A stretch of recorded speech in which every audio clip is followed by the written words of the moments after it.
What's up guys, Football Manager Tactics here and welcome to episode 3 of my Football Manager Moneyball playthrough. I hope you guys are good. I'm exceptionally good at the moment and I'll tell you exactly why now. Let's get right into it. So, last episode I left off, we had just played Mansfield, we beat them 2-1 and it left us in a reasonable enough position in League 2. We were 6th.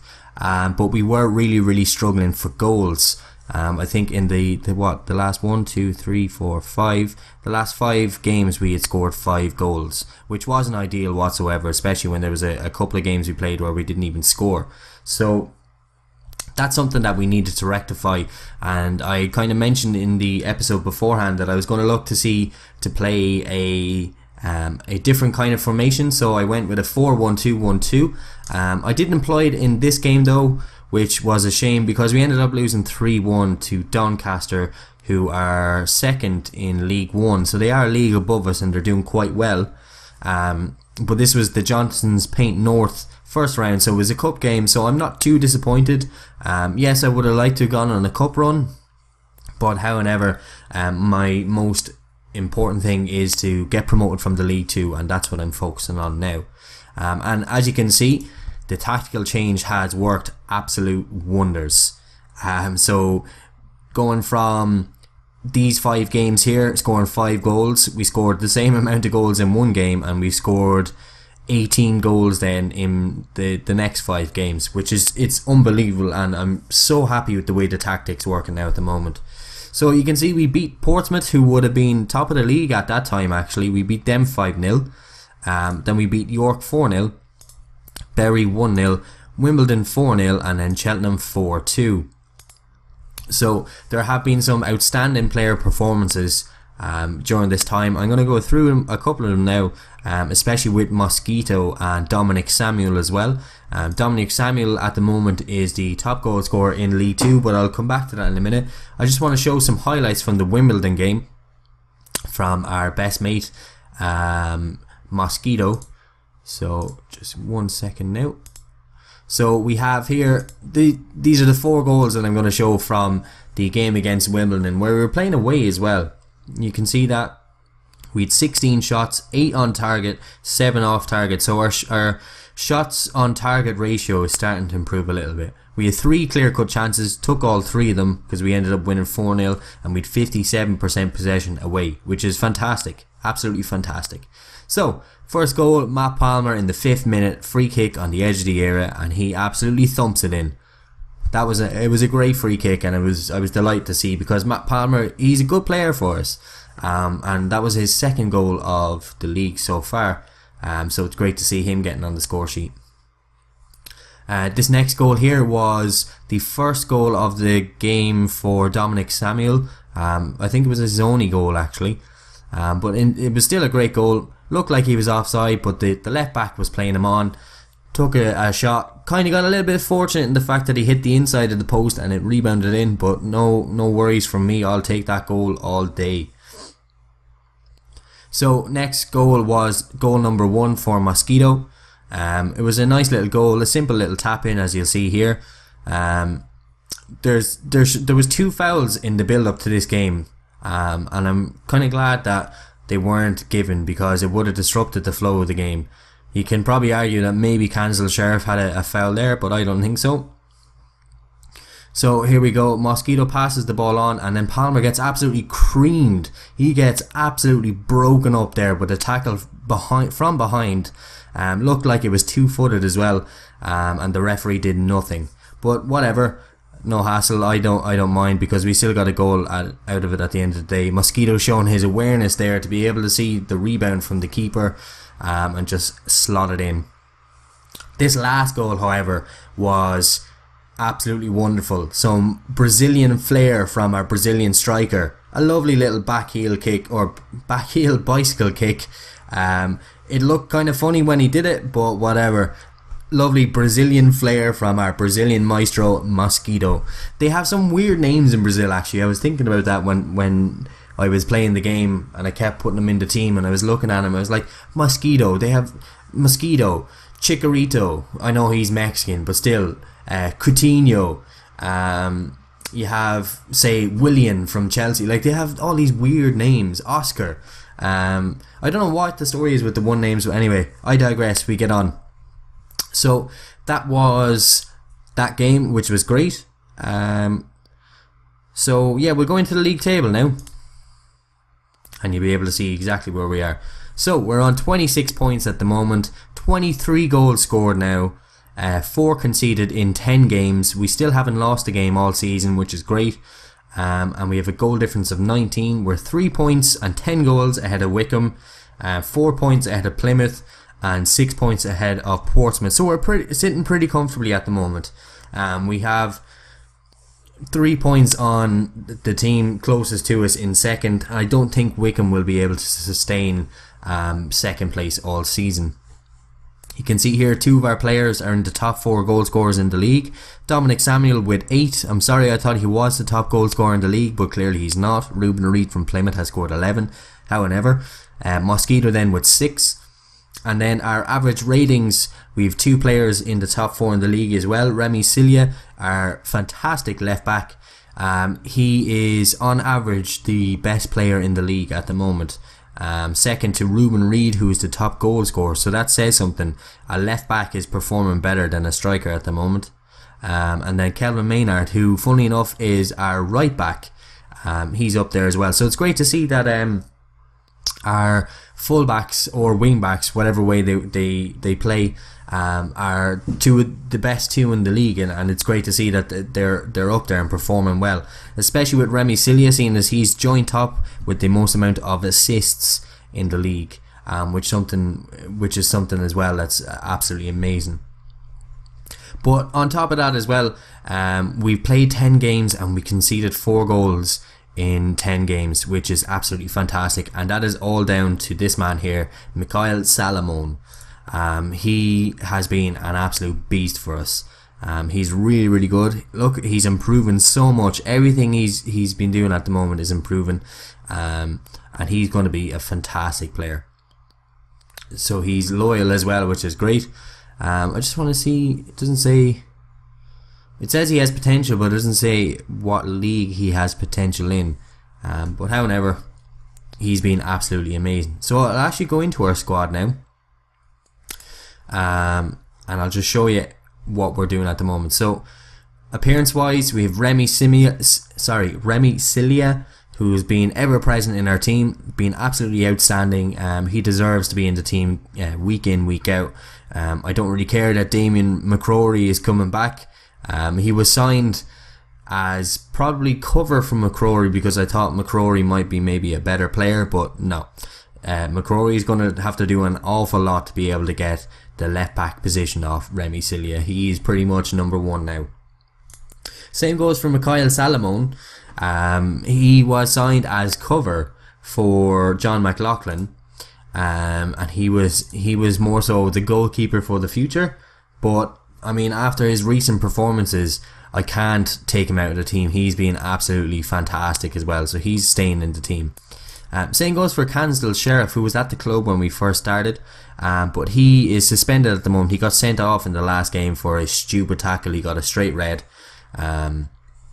so I'm not too happy about that. But anyway, we have sufficient cover for him anyway, and that brings me on to my next point, which is our transfers. So there's not a whole lot to talk about. We haven't really signed anyone since we left off.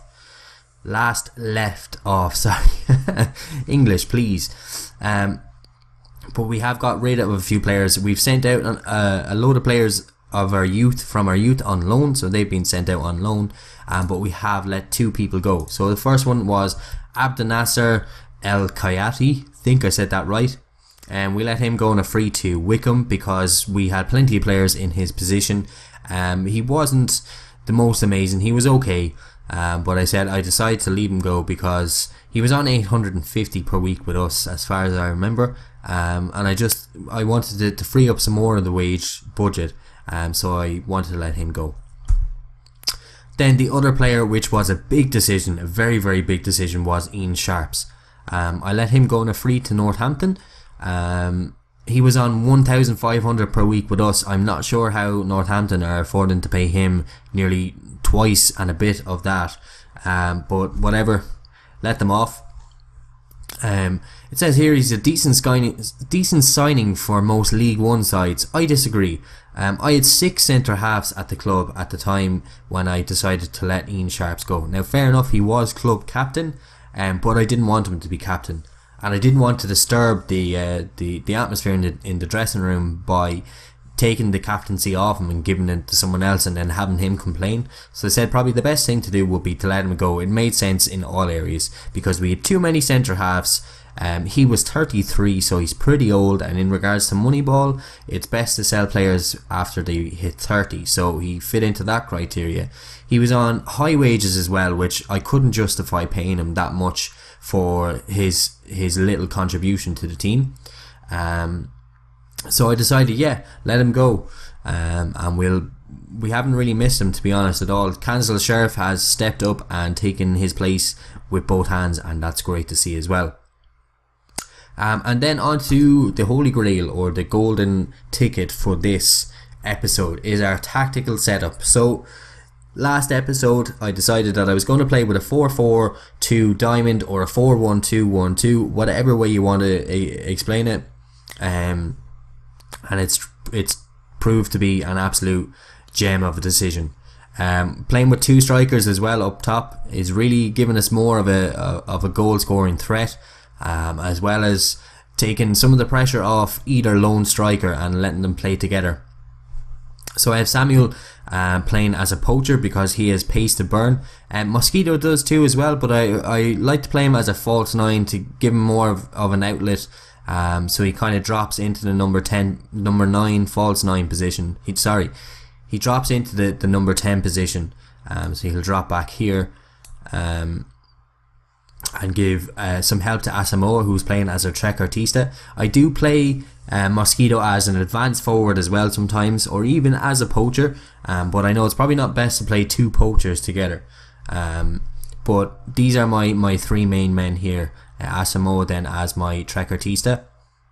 But the great thing is I have players that can come in and really give some backup to the guys as well. So I have the likes of Adam McGurk, can play anywhere in the front 3. The same goes for Kenji as well, our loan signing from Swansea. He can play anywhere in the top 3 as well, which is great.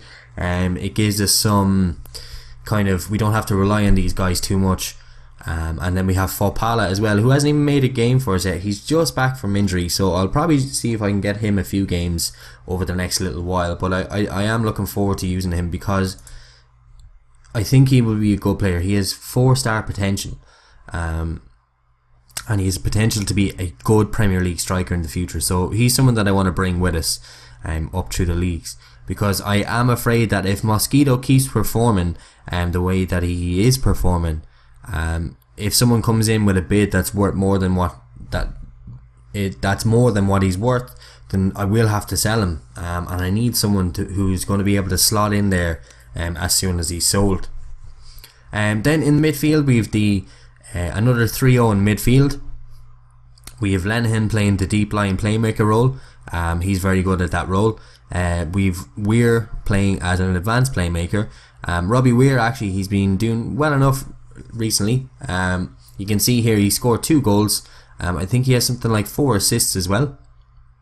But he was not doing very well for us at the start of the season, and my backroom staff actually told me to drop him. So I did kind of drop him. I put him on the bench for a couple of games, brought him on then, and then since then he's stepped up. I think he's probably realised that he needs to start playing football. He started playing football, got himself on the score sheet twice, and has assisted 4 goals as well, so that's great. Then with Christopher Ayer, I'm expecting more from him, to be honest. I do know that he's still 16, so we need to give him a chance, but he hasn't really contributed anything. He's played 10 games for us, so he is a reasonably important player for us, but he hasn't really provided anything from defensive midfield, which Robbie Weir has. He's 2 goals and 4 assists. He normally plays in Ayer's position. It's just the fact that I wanted to give our other midfielders a break in the last game, so I decided to play him up as a central mid instead. Then our back 4, is Cilia. We've mentioned him already, absolute hero of a left back. Cancel Sheriff as well, who is a fantastic centre half. Then we have Maletic, who is actually, he's quite good as well. He could be a little better, but when he's playing alongside Cancel Sheriff, he's the main man in defence, and I think Maletic probably knows that. But he does a job for us, and that's all we're looking for. And then we've Maynard as well at right back, who is another fantastic right back. He is in the top 4 in the league, so that's great. And then we have our absolute hero of a goalkeeper, Salomon. So that's our tactics, guys. I'll show you the instructions that we're using. So we're using retain possession, shorter passing, run at the defence, because what I want is, I don't want to cross the ball at all. I want our strikers to use their pace to get in behind the defence, because that's their main asset to the game. They're both very quick, and that's what I'm looking for. I have exploit the flanks on just in case. See, sometimes, and I think this is where our fullbacks go. Cilia likes to bomb forward, and so does Maynard. So if they are bombing forward at the time, we'll have Air will drop back and give a hand in defence. And then our 2 central midfielders are playmakers, so they should be able to spot the runs of either of the fullbacks. So I have them distributing the ball out wide, and then we work our way back in. What I might do is I might actually change the play wider shape, but it has been working for us. I think what it does is our fullbacks will get up. I've seen both our strikers end up out on the extremities of the pitch as well, providing some support, which allows Asamoah to kind of get into the middle here, which is it's a good kind of effective tactic. Push higher up as well. I have them set to attacking rather than control this time, so I have them pushing higher up, have them closing down more, and I have them using tighter marking.